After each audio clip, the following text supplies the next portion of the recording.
बराबर हम चलेंगे आर बराबर बी बटे, ठीक है। ये अभी हम लोग पढ़े हैं ना। इसके कुछ कारक देख लेते हैं, फैक्टर किस पे यह डिपेंड करता है, क्या क्या होगा तो परिवर्तित होगा प्रतिरोध में। क्या होगा, यदि किसी चालक में जिसमें प्रतिरोध है, यदि चालक के तार जो होते हैं अगर उसकी लंबाई बढ़ाएंगे तो जितना लंबाई बढ़ाएंगे प्रतिरोध बढ़ता जाएगा, ठीक है। लंबाई बढ़ने पर प्रतिरोध का मान बढ़ता जाता है, लिखोगे लंबाई बढ़ने पर प्रतिरोध का मान बढ़ता जाता है, अर्थात आई आर अनुक्रमानुपात एल, ठीक है। एल क्या है, लंबाई।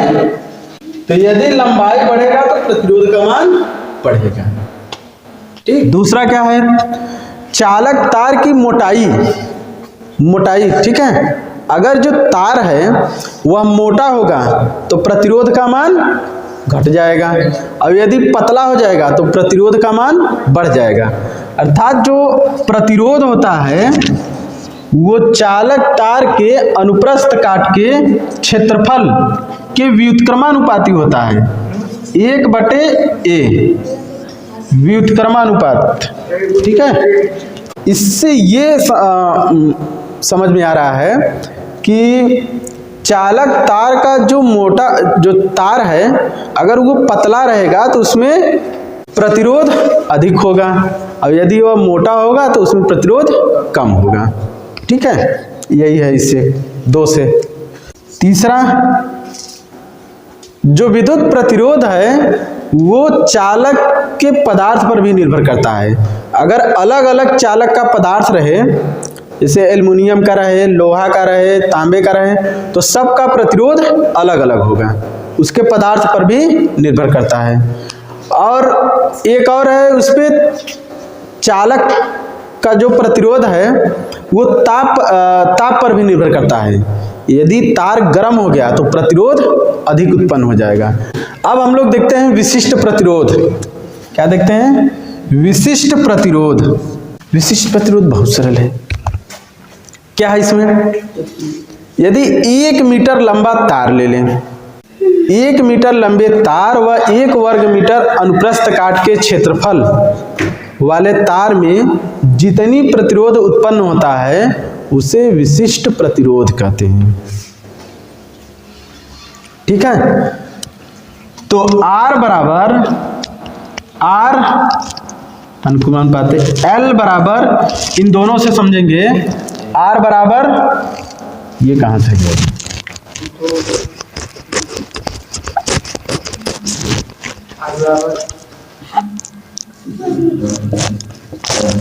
मिटा दिए थे ना, देखो।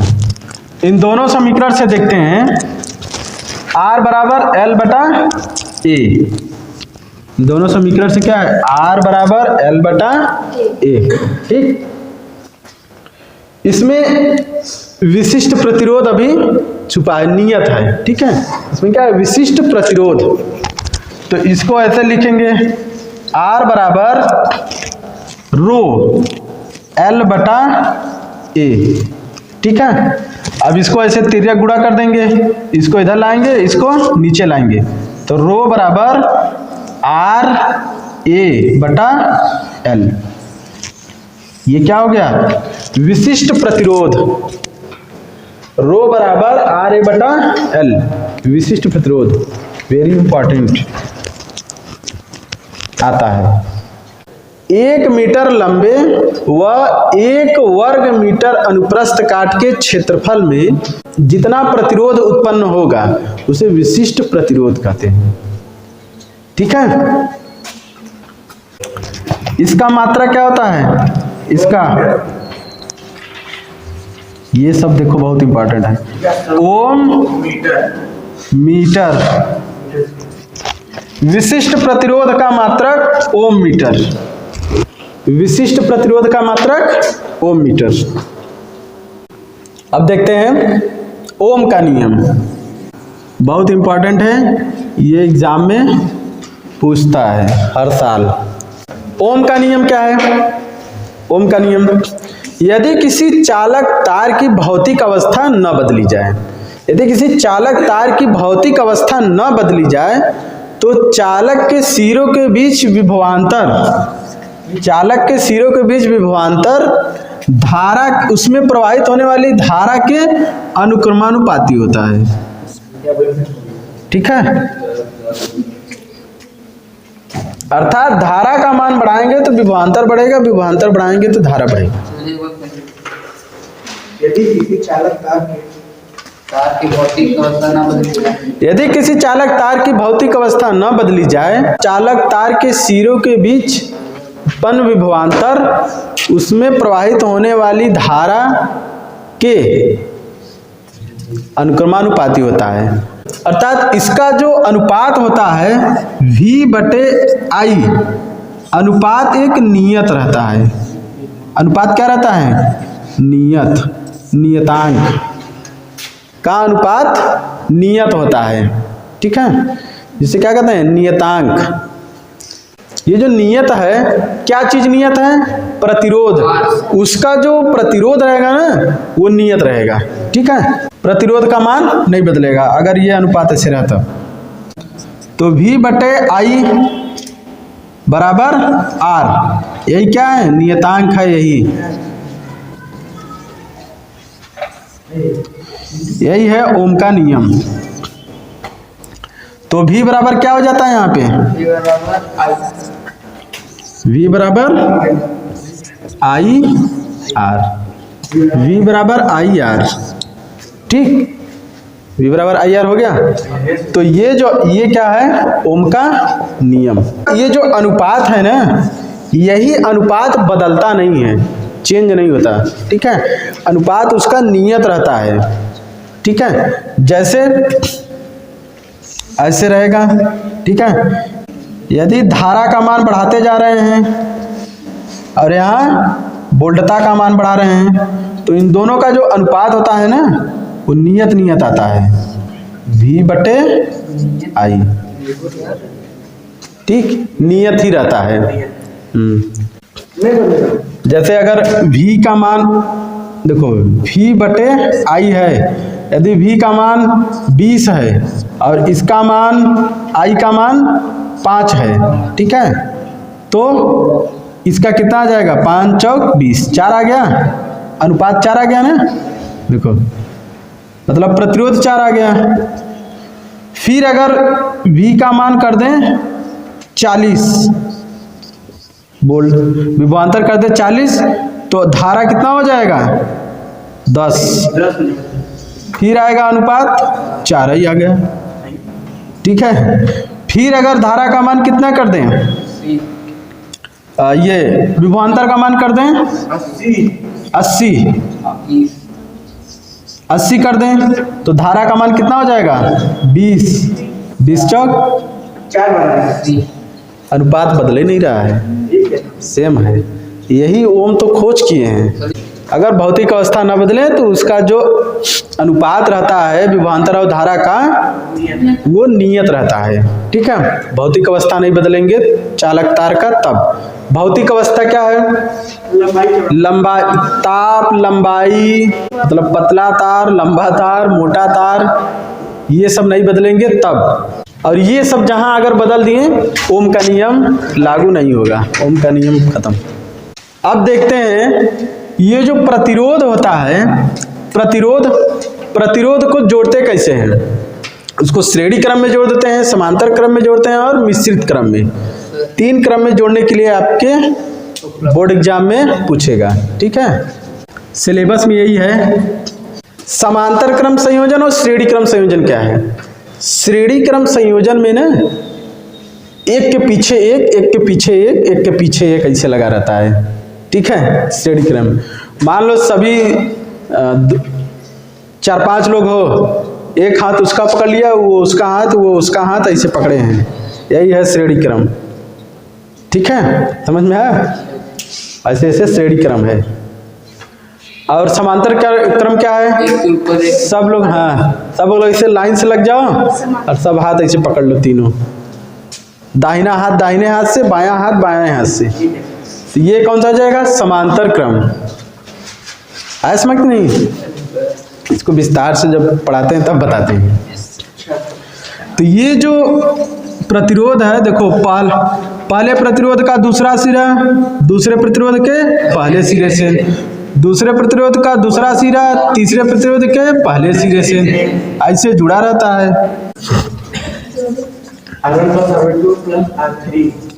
ये श्रेणी क्रम संयोजन हो गया है, ठीक है। समांतर क्रम और श्रेणी क्रम संयोजन का फॉर्मूला क्या है? तुल्य प्रतिरोध अगर इसका निकालेंगे टोटल R बराबर R1 plus R2 plus R3, ठीक है। ऐसे जितना जुड़ा रहेगा सब जोड़ देंगे, ऐसे बहुत सारा जुड़ सकता है प्रतिरोध। ये श्रेणी क्रम संयोजन हो गया, ठीक है। इसका ये तुल्य प्रतिरोध है, टोटल रेजिस्टेंस। सभी का निकाल लेंगे अगर तुल्य प्रतिरोध ना, तो वो कैसे आ जाएगा? इस ऐसे, ठीक है। ये तुल्य प्रतिरोध निकल गया, सभी का जोड़ लिए तो ऐसे आ गया। समांतर क्रम संयोजन क्या है? समांतर क्रम संयोजन में सभी प्रतिरोध का पहला सिरा एक बिंदु पे जुड़ा रहेगा, ठीक है। यहाँ पे हम केवल 3 प्रतिरोध ले रहे हैं, बाकी बहुत सारे प्रतिरोध जोड़ सकते हैं। देखो एक बिंदु पे और दूसरा सिरा दूसरी बिंदु पे जुड़ा रहता है। तो इस प्रकार के संयोजन को समांतर क्रम संयोजन कहते हैं, ठीक। समांतर क्रम संयोजन। इसका अगर तुल्य प्रतिरोध कुल प्रतिरोध निकालेंगे, ठीक है, कुल प्रतिरोध, तो कुल प्रतिरोध का फार्मूला होता है 1/R बराबर 1/R1 plus 1/R2 plus 1/R3। ऐसे ऐसे जितना जुड़ा रहेगा जोड़ते जाएंगे, ठीक है। ये इसका क्या है? समांतर क्रम संयोजन का फार्मूला। टोटल प्रतिरोध कुल प्रतिरोध इसी फार्मूले से निकाल लेंगे, ठीक है। जब इसका कुल प्रतिरोध निकालोगे तो एक रेजिस्टेंस ऐसे प्राप्त हो जाएगा, ठीक। समांतर क्रम श्रेणी क्रम समझ में आया? श्रेणी क्रम संयोजन में देखो, श्रेणी क्रम संयोजन में प्रत्येक प्रतिरोध में धारा का मान समान होता है। अगर I धारा प्रवाहित हो रही है तो सभी प्रतिरोध में I धारा ही प्रवाहित होगी। तो श्रेणी क्रम संयोजन में धारा का मान समान होता है और समांतर क्रम संयोजन में धारा का मान भिन्न भिन्न होता है, समान नहीं होता है, ठीक है। और श्रेणी क्रम ये सब बहुविकल्पी है। और श्रेणी क्रम संयोजन में प्रत्येक प्रतिरोध का विभवांतर अलग अलग होता है। श्रेणी क्रम संयोजन में प्रत्येक प्रतिरोध का विभवांतर अलग अलग होता है, देखो ऐसे, ठीक है, V1 V2। और समांतर क्रम संयोजन में प्रत्येक प्रतिरोध का विभवांतर सेम होता है, V, ठीक है।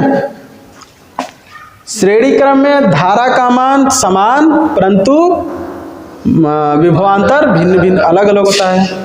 समांतर क्रम में धारा का मान भिन्न भिन्न होता है परंतु विद्युत विभवांतर समान, दोनों सिरों के बीच उत्पन्न विभवांतर समान होता है, ठीक।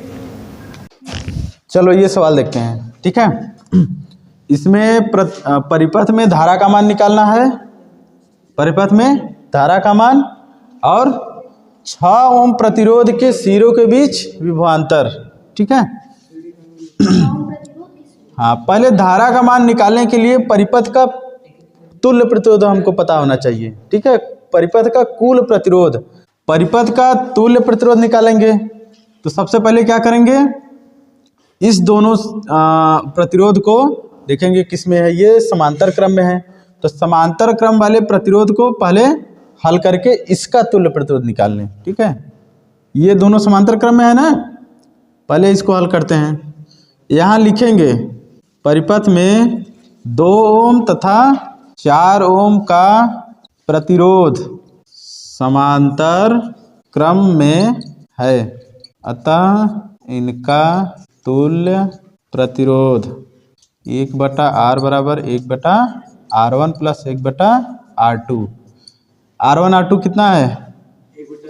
1/2 प्लस 1/4। R1 की जगह पे 2, R2 की जगह पे 4, इसको हल कर देंगे, यहाँ 4 आ जाएगा। ठीक है, तो कितना आ जाएगा? देखो एलसीएम 4 ले लिए, 2 + 1 हो गया। ठीक है, 3/4। इसको ऐसे तिर्या गुणा कर देंगे, r बराबर 4/3, तो कितना आ जाएगा? 1.33 जाएगा। चलो इसको इतना रहने देते हैं। ठीक है, इतना प्रतिरोध निकल गया। अब क्या करेंगे, ये अब लिखेंगे, अब 3/4 ओम तथा 6 ओम का प्रतिरोध श्रेणी क्रम में है। देखो ऐसे करना है सबको, ठीक है ना। इनका तुल्य प्रतिरोध R बराबर, R1 क्या है? 4/3, R2 क्या है? 6। इसको मिटा देते हैं, मिटा देना। फिगर बनाए सब लोग ना, मिटा दे रहे हैं। R बराबर, इसको इसमें गुणा करके जोड़ देंगे। 3 × 6 = 18, 18 4 22/3। तो इसको हम रहने देते हैं, ये इतना है 22/3 ओम। ठीक है, ऐसे काहे छोड़े हैं? ताकि हल करने में आसानी होगी, नहीं तो लिख सकते हैं। अब लिखेंगे परिपथ में प्रवाहित धारा I बराबर V/R। फार्मूला क्या होता है? I बराबर V/R फार्मूला होता है ना। तो फिर इसका मान रख देंगे। V का मान क्या है? 12 वोल्ट की बैटरी थी ना। R का मान 22/3, ये तुल्य प्रतिरोध। फिर इसको क्या करेंगे? पलट देंगे, तो 22 × 3/12 × 3/22 हो जाएगा। अब इसको काट दो, 2 × 12 = 11, 6 18, 18/11। I का मान कितना आया? 1.11 ऐसे जाएगा। ठीक है, एम्पियर। तो 6 ओम का जो प्रतिरोध लगा था वहाँ पे ऐसे वोल्ट मीटर लाएंगे, ऐसे टच करा देंगे और देखेंगे वोल्ट मीटर कितना बताता है। तो प्रश्नानुसार प्रतिरोध क्या है? 6 वोल्ट। ठीक है, और इसमें धारा क्या कितना जा रहा है? ये I बराबर 18/11 एम्पियर की धारा जा रही है। ठीक है, तो इसमें वोल्टता का मान निकालना है। तो कैसे निकालेंगे? V बराबर IR, ओम के नियम से, ओम के नियम वाले फार्मूले से, या फिर प्रतिरोध वाले फार्मूले से। V बराबर IR से क्या होगा? I का मान 18/11, R का मान 6। अब निकाल लो इससे। ठीक, कितना आएगा? ये तो खतरनाक है क्या? ठीक है, वोल्ट। इसको गुणा कर दो, इसको भाग दे देना, इसको भाग दोगे आ जाएगा।